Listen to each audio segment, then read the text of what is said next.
jireenya addunyaa malee jireenya akhiraa keessa duutii hin jirtu.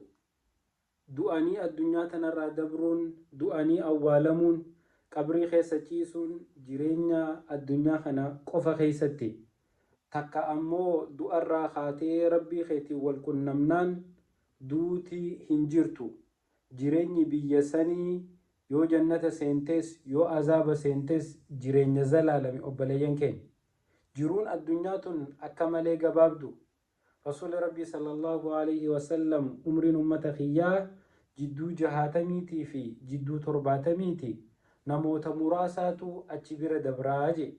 Kanaaf obboleeyyan kiyya jireenyi nuti arra dadhabnuuf, jireenyi isaaf jecha ciisa dhabnee boruuf ol kaayyannu jireenya addunyaa kana osoo hin taane jireenya akhiraati.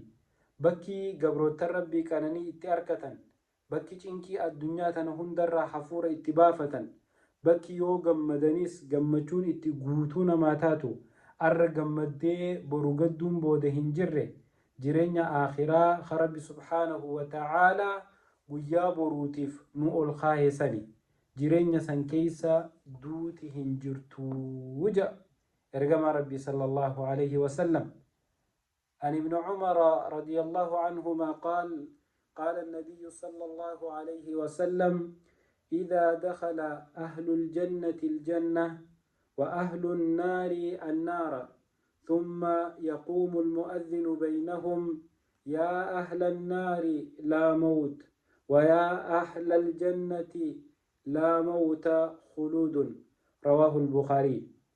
أبليا حديث ابن عمر الرأودي فمن خيسة ربي سافي أباي ساتر راها جالته رسول ربي صلى الله عليه وسلم أكنجان: إذا دخل أهل الجنة الجنة يرو ور جنتها جنة سينا، وأهل النار النار أكسم ور أزاباتيس أزاب خيس سينا، ثم يقوم المؤذن بينهم إيغنا للبان تكا مؤذني تكو خللبو إسان جدو دابتيتي إسان جدو الكي دابتيتي أواجي باس للب دبرسا: يا أهل النار يا ور أزابا لا موت الربود دوتي هنجرتو للبان جامتو ودمتي.